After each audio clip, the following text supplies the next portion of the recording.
Hey everybody, and welcome into Clearing the Benches. Well, yesterday we gave you one player from every Eastern Conference team that we thought could get traded in the next 10 days before the March 8th NHL trading deadline. And today we're going to do the same thing with the Western Conference. But before we get to that, I wanted to give a quick shout out to our awesome sponsors, SunshineGirlsAZ.com.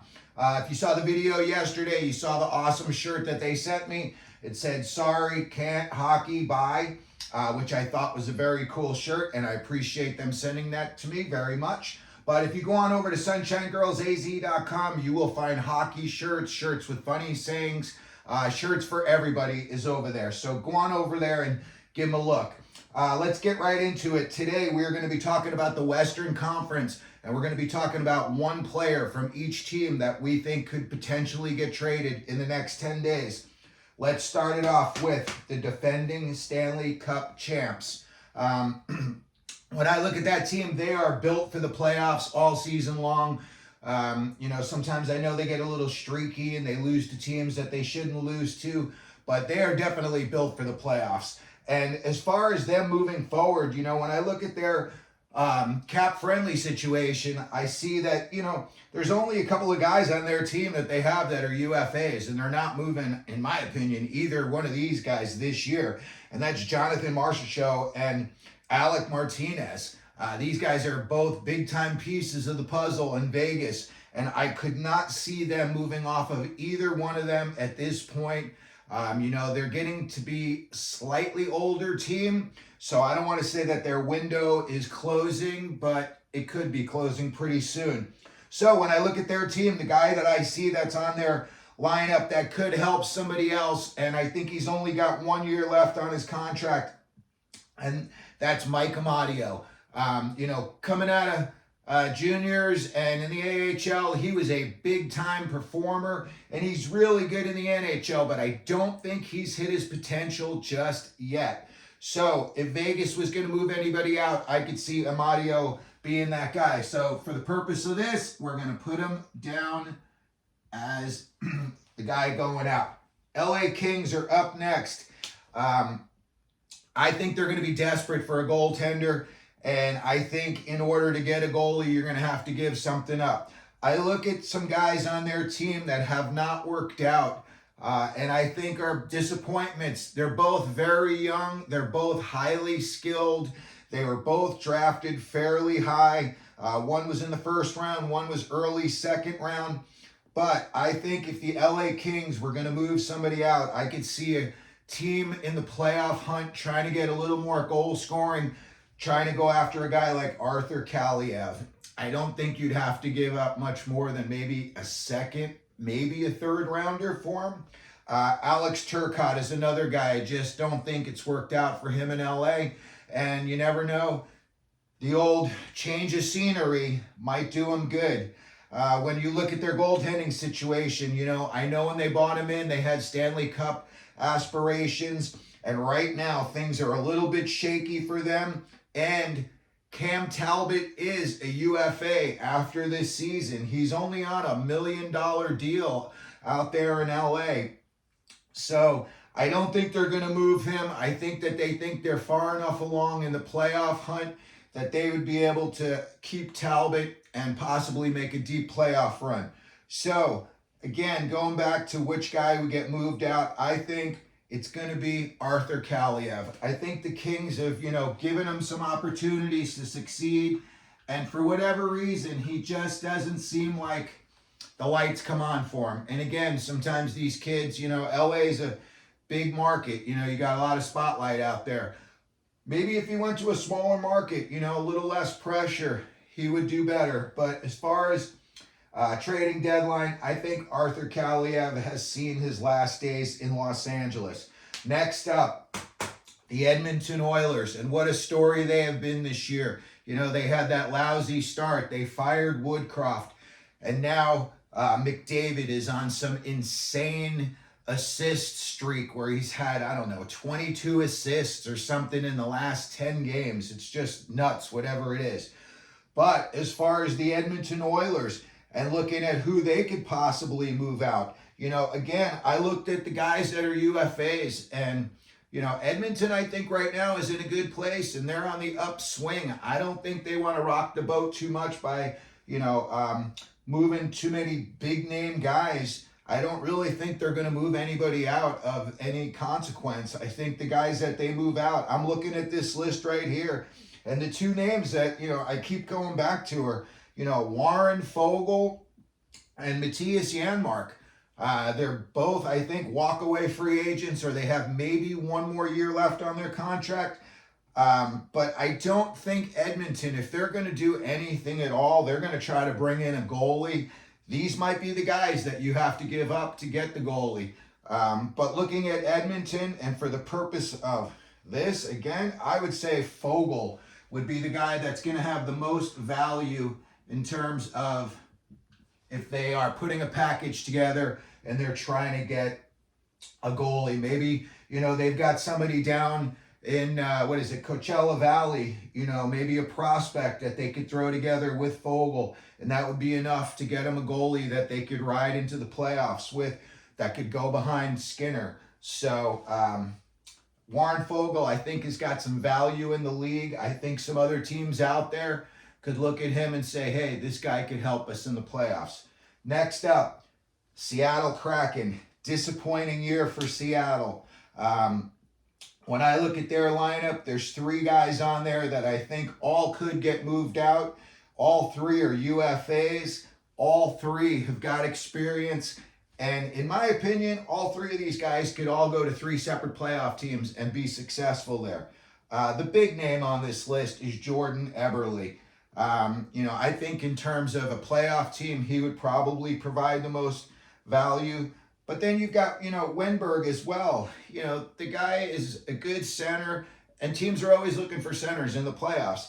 And then finally, I know they just had bought him in, but Tatar, the guy is seasoned at the very least. He's been on a few teams now. He's not an A-lister, but the guy is a second or third liner, and you can put him on the power play, and he's successful. So I would say for this, it's going to be Eberle. That's going to be the guy who gets moved out of Seattle. But I also think that these other 2 guys are going to get moved. I would say Tatar for sure. I can't see them keeping him for the future.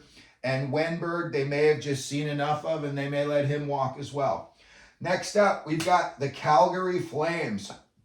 Now, when I look at the Calgary Flames, their big situation is they don't have very many defensemen signed. Noah Hannafin, I guess, has just put out his list of teams that he would be willing to get traded to. And then you've got Tanev on the back end. Tanev's 34 years old, but I think he's going to bring the most value to a team at the trading deadline because that is a stay-at-home defenseman. He's got the nasty streak, which is very playoff friendly. I could see they're not going to go after him, but man, a team like Vegas, Tanev would just fit right in with their defensive core. But I think there are going to be a lot of teams calling about Tanev. I think this guy's built for the playoffs. He's stay at home. He's good at getting the puck out of the defensive zone, but he really doesn't care too much about offensive stats. He's really about keeping the puck out of the net. And in the playoffs, that's what it's all about.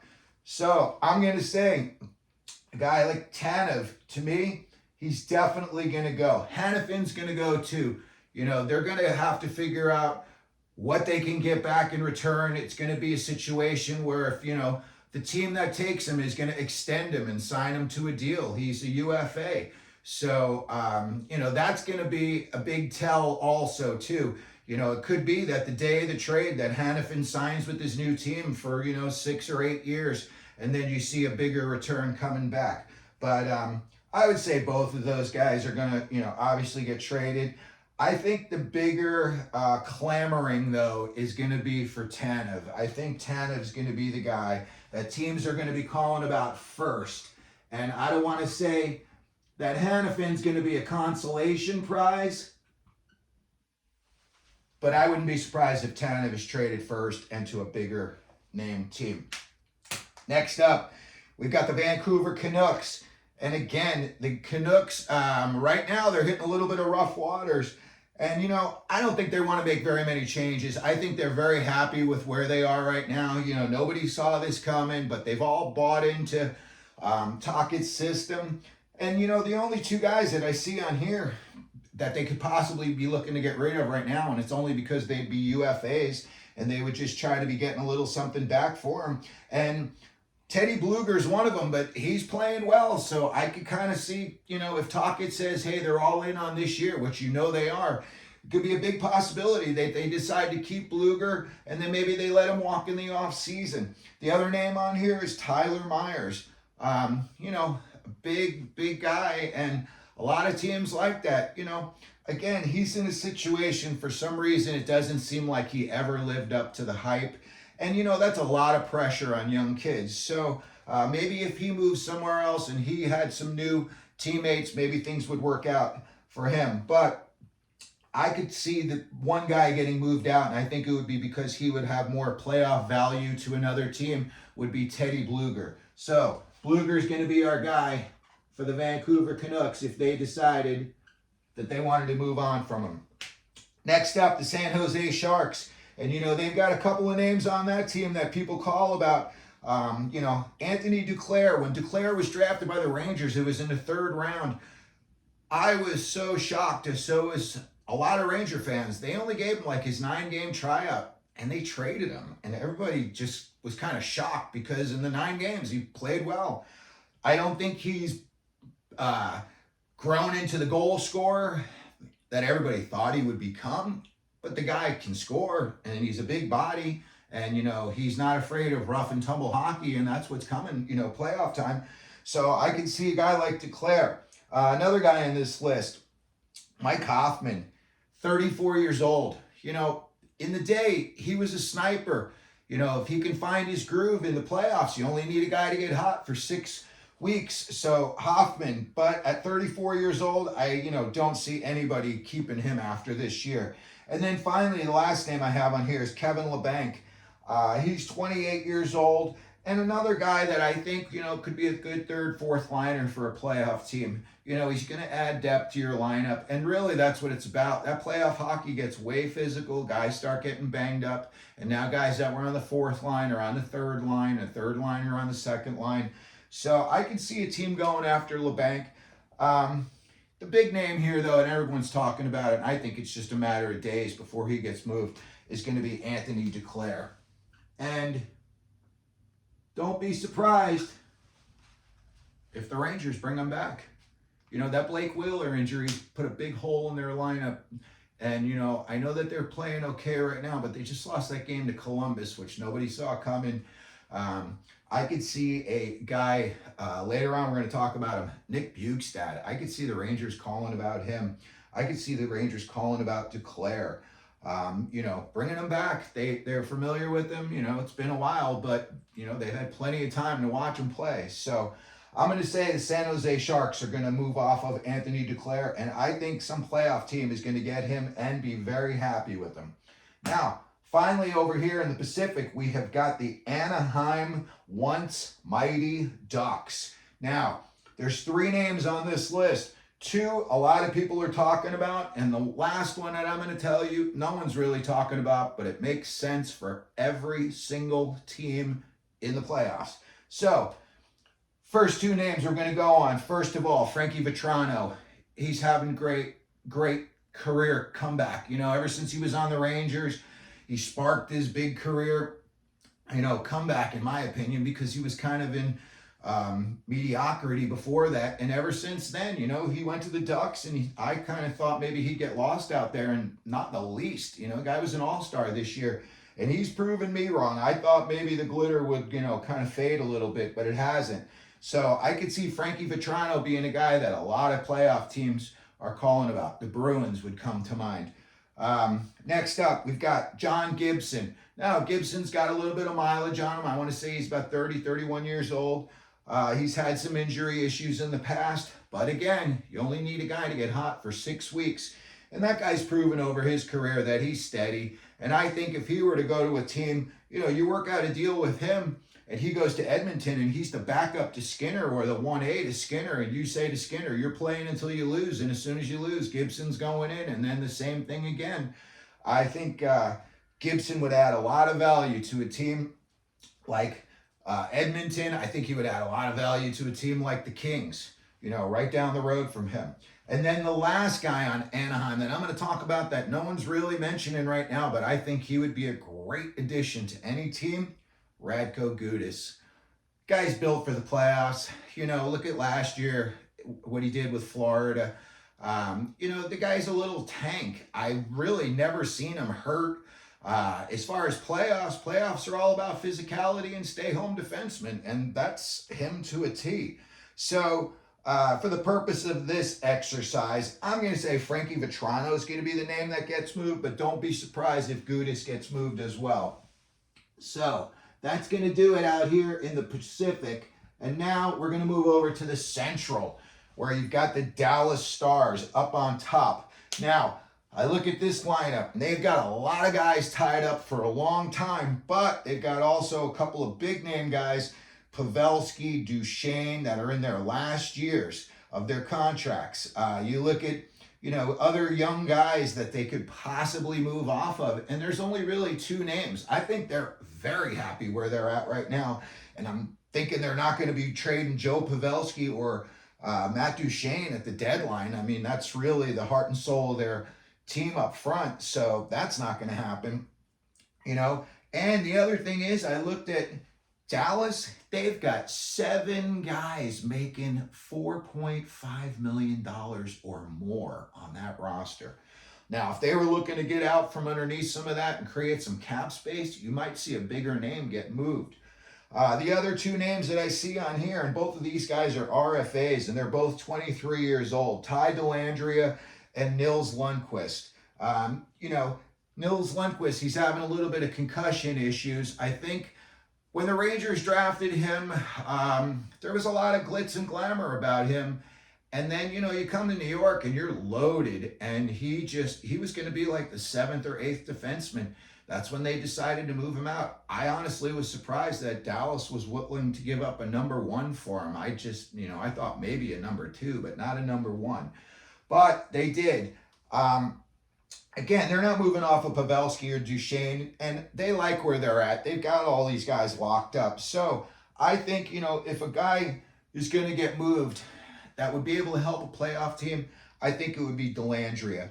I think he's a little pesky guy. Those guys can, really do you some value in the playoffs. You get under another guy's skin. Maybe you draw a penalty. Maybe you use him out there on the penalty kill. Maybe he gets you a short-handed goal.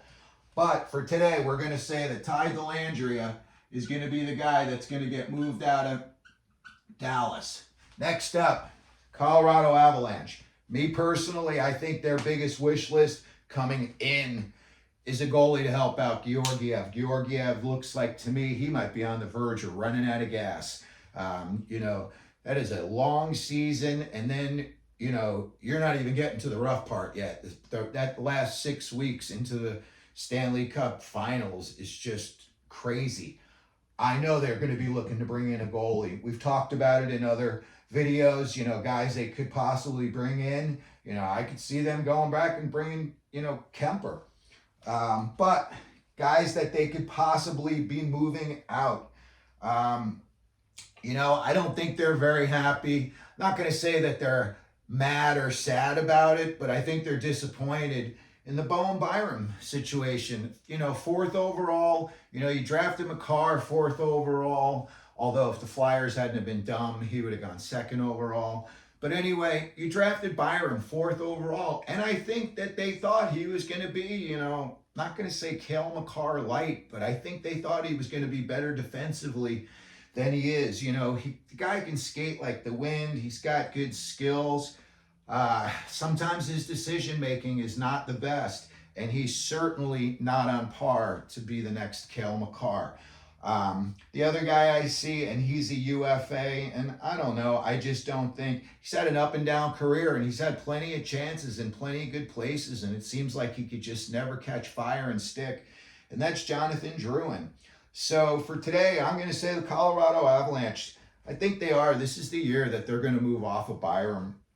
I think maybe a team thinks that they could change him, and maybe they give you a number one for him. Maybe it's, a team like, let's just say the Arizona Coyotes. They don't have any defensemen signed. Maybe they think Byram can be their, blue chip of the future. So they bring him in and they sign him to a 5-year deal or something like that.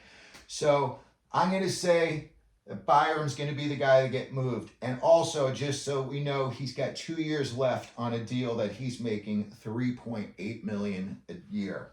So let's put Byram down here as the guy who's going to be moving out of Colorado. Next up, the Nashville Predators. You got Barry Trotz. Barry Trotz is a swing for the fences guy, or he stays in the dugout. He doesn't even come out to the plate. I look at their lineup, and everybody's looking for a goalie. And if Nashville decides, Nashville's got a lot of big pieces on that team that if Trotz were to decide to blow it up and he thinks that, maybe he could really load up on draft picks, you could get the house for guys like Ryan McDonough, UC Saros. I mean, you could ask for probably, I'm not going to say a first-line guy, but for sure a second-line guy and a prospect for Saros. A guy like McDonough, he's won cups. He's the definition of a playoff hockey player. I mean, my goodness, I would see, again, a team like Vegas, a guy like McDonough would just fit like a glove out there. But anyway, for today's purposes, there's one other guy on here. He's a UFA, and I've heard his name a lot. He's a defenseman, Tyson Barrie. I think that Trotz is finally going to move him out. Saros could get moved out. That would be a blockbuster deal. You might see a team go for Saros and McDonough.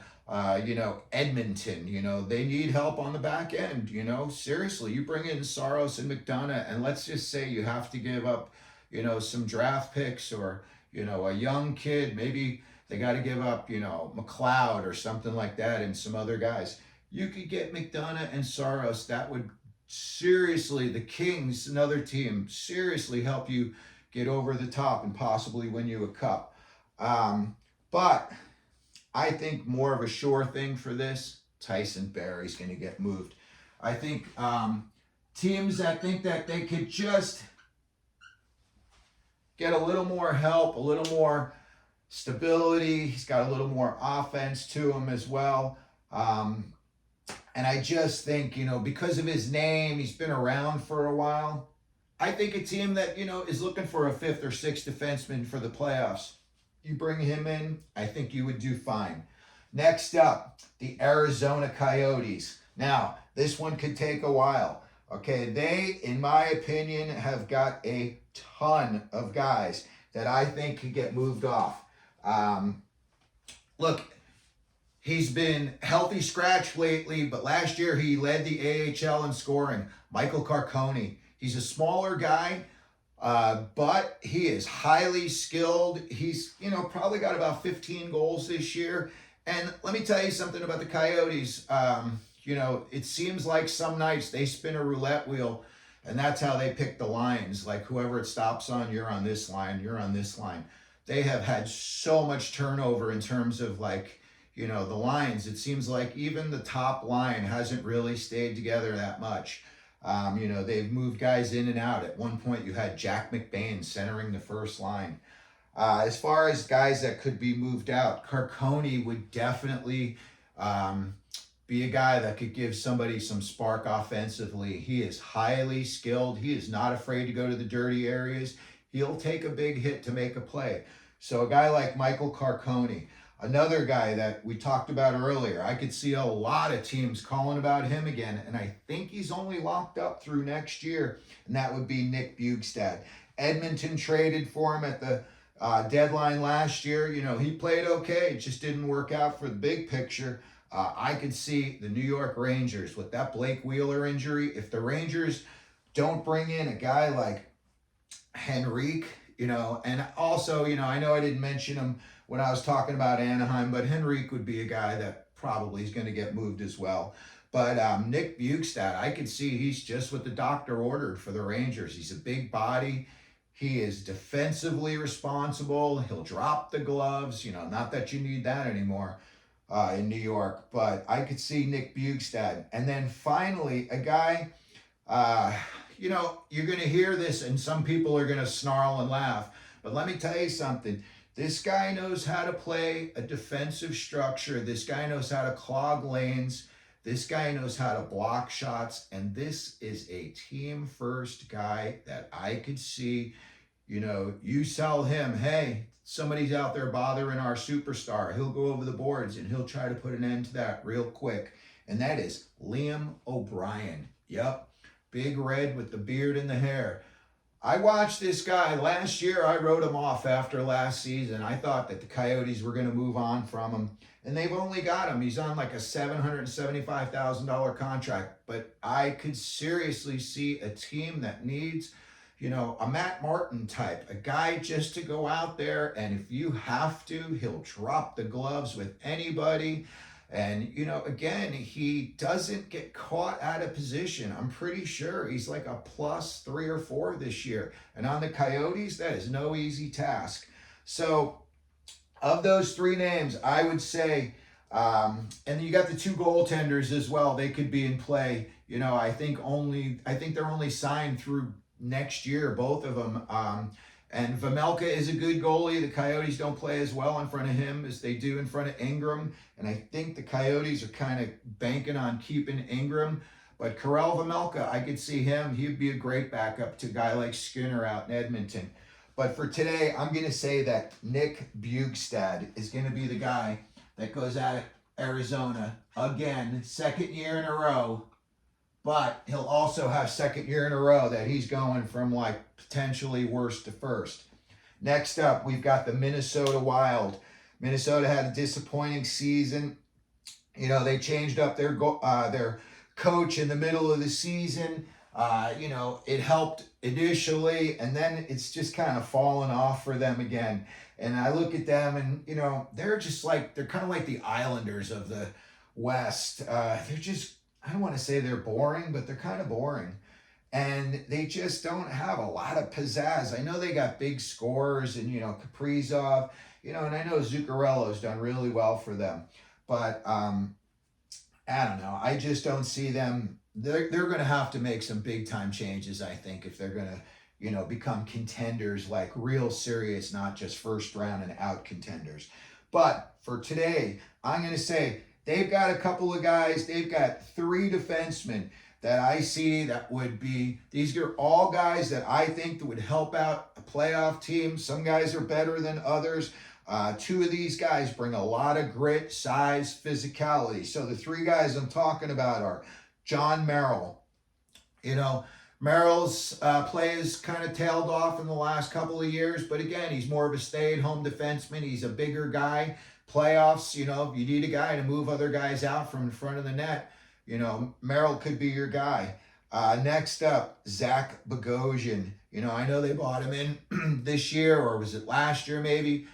Look, Bogosian was 4th overall draft pick in, you know, by the Atlanta Thrashers back in the day. The guy is huge. The guy is not afraid of anybody. The guy is not afraid of like blocking a shot with his face. He is what playoff hockey is all about. And I don't think Minnesota is going to be in the playoffs. So I think a guy like Bogosian would be, you know, I'm not going to say a hot, you know, topic, but for sure, I think teams would be calling about him. And another guy that I think teams would be calling about, you know, and again, these are guys that bring physicality big time, and that's Jake Middleton. I think Middleton's got 2 years left on his deal in Minnesota. But again, if Minnesota doesn't think that they're going to really be, you know, taking a step forward, you know, it could be that 1 step forward, 2 steps back, you know, to try to move forward again. I could see them letting Jake Middleton go. And to me, he is the prototypical playoff defenseman. He's big, he's nasty. You know, he can move the puck out of the zone. And again, these are guys that when the playoffs come, you don't have to worry about when they jump over the boards that all of a sudden, you know, they're going to give up 2 quick goals in 1 shift. I think the guy that's going to be getting moved on because he's got the most value here is going to be Zach Bogosian. I think he brings more of a game than the other 2 guys do in terms of an all around, and I think that extra real nastiness is a value that teams are going to be looking for. Next up, the St. Louis Blues. Now, when I looked at St. Louis this year, the Berube thing happened. I honestly thought that they would be, I don't want to say in tank mode, but they played better in the second half after that Berube firing than I thought they would. And again, I look at them, and the only guys that I see on their lineup that really, to me, would bring any value to a team that's looking to make a push in the playoffs. And, both of these guys are really big bodies. First, Oscar Sundqvist. I know he's bounced around a little bit. I know he doesn't have the biggest skill set, but the guy is huge. And one thing the guy knows how to do and that's stand in front of the net and really not get pushed around. And in the playoffs, everything that's on the perimeter shrinks up. And now it all starts to become like danger zone opportunity. Everybody's crashing the net. Your goalie's got to have bubble wrap on him in the playoffs. He's going to get hit. Every goalie is going to get hit in these playoffs. Doesn't matter if you like it or not. That's what happens in the playoffs. That blue paint gets a lot smaller. Guys get all up on your grill, and they don't care. They're looking to win a cup. So when I see St. Louis, there's two guys, Sundqvist, stand in front of the net type of guy, and another guy. And for today's exercise, I'm going to say that he's going to be the guy that gets moved out, and that's Pavel Buchnevich. He's making $5.8 million through 24-25. I could see a team like Tampa Bay going after him. This is a big dude, highly skilled. The Rangers were in a weird cap situation, and they pretty much just gave him away to St. Louis for Sammy Blais, and then they wound up giving Sammy Blais back to St. Louis. So basically the Rangers just gave Pavel Buchnevich away for nothing, and for a little while it showed. And if you watch Buchnevich, he is not afraid to get down in the dirty areas. He's a big dude. He is very, very skilled. And most importantly, he knows how to put the puck in the net. And that's why you would bring him in. You're not bringing him in for his defensive prowess. He's okay defensively.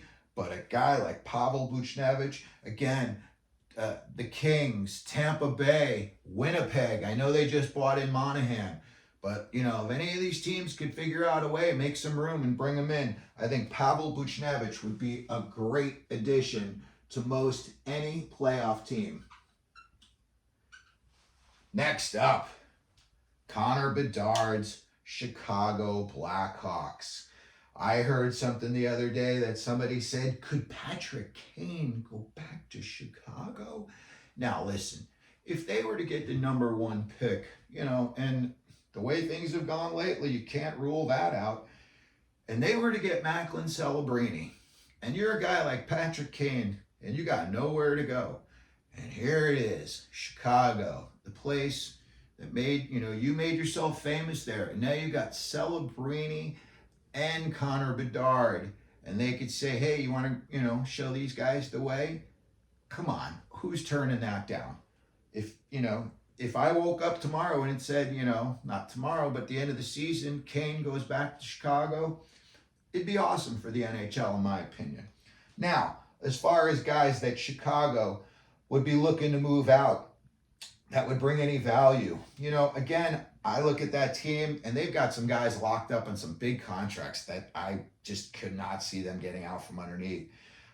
So I look at, who brings value to a playoff team. And I see a guy who would help. Again, third and fourth line is very, very important in the playoffs. And I could see a guy like Colin Blackwell going to a team and becoming their fourth line center and just doing a good job. You're not bringing him in there to score goals. And the other day, he scored a sweet goal against Hellebuck. Again, fourth liner. He's a UFA. Hawks could get a 6th or 7th round pick for him. Why not? But the other guy, and this is the guy that I'm going to say, could be the guy that moves out. And I know that they've just kind of signed him not too long ago through 25-26 at $4.25 million. Peter Mrazek. Again, if a team like Edmonton calls and says, we'll give you blah, blah, and blah, why not?